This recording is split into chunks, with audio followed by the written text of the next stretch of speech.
Selamat pagi, perkenalkan nama saya Lydia Angela dengan NIM 2110417347.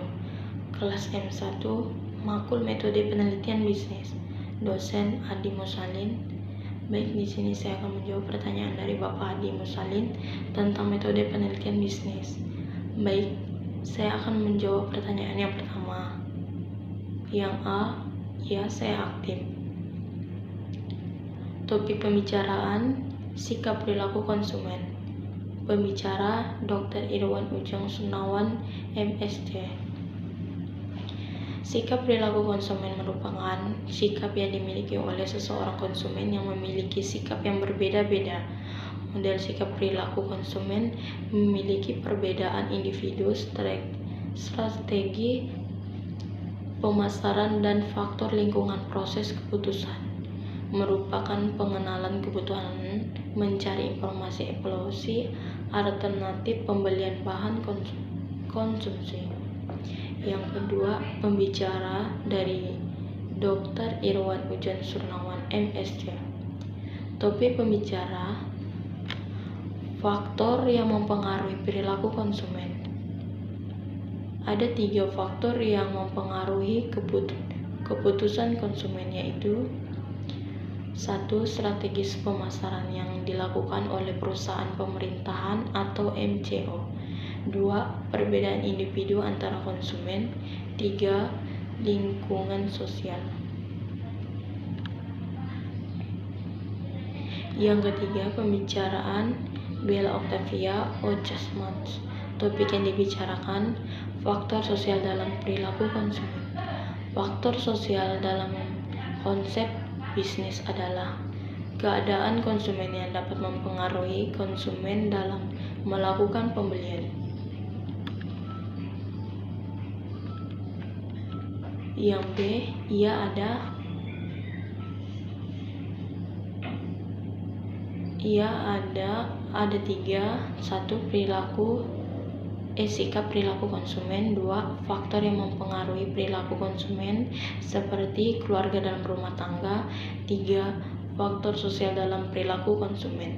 Yang C, manfaat yang dapat saya peroleh dari video tersebut adalah saya dapat memahami beberapa materi tentang sikap dan perilaku sikap terhadap perilaku konsumen itu sendiri.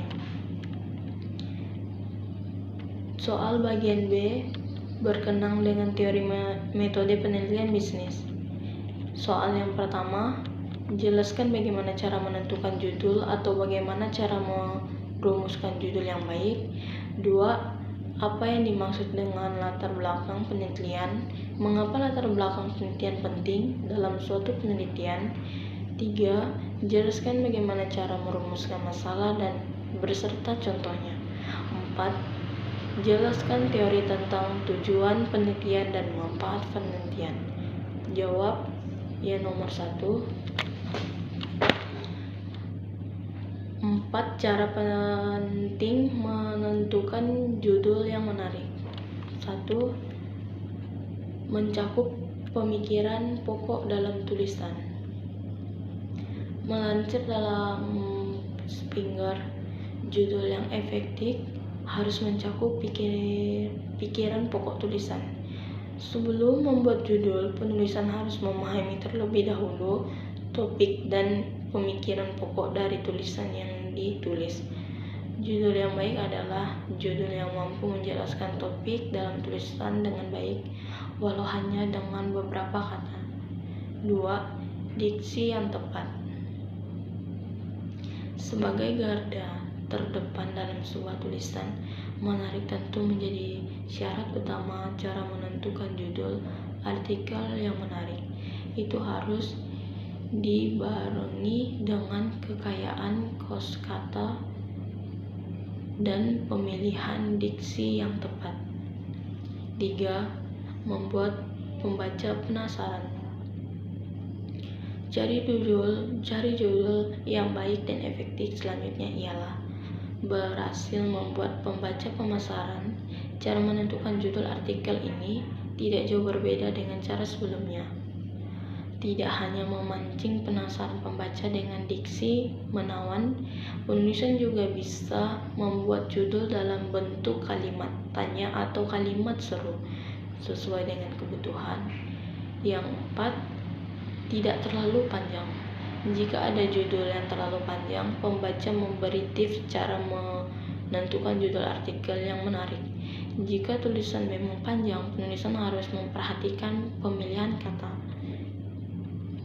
Jawaban yang nomor 2. Latar belakang dimaksud untuk menjelaskan alasan mengapa masalah dalam penelitian ingin direlatif, pentingnya permasalahan dan pendekatan yang digunakan untuk menjelaskan masalah tersebut baik dari sisi teoritis dan praktis. Jawaban nomor 3. Rumus masalah adalah tulisan singkat yang berisi pertanyaan tentang topik diangkatnya oleh penulisan. Jadi, rumus masalah memuat pertanyaan yang hendak dijawab oleh penulis ilmiah. Kata tanya yang dipakai oleh penulis dalam membuat rumus masalah biasanya adalah mengapa, bagaimana, dan apa. Jawaban nomor 4. Penelitian dilakukan untuk meningkatkan pemahaman kita. Penelitian memberikan informasi dan pengetahuan yang dibutuhkan untuk memecahkan masalah dan membentuk keputusan. Manfaat penelitian adalah kegunaannya hasil penelitian nanti, baik bagi kepentingan pengembangan program maupun kepentingan ilmu pengetahuan. Sekian dari saya ucapkan terima kasih.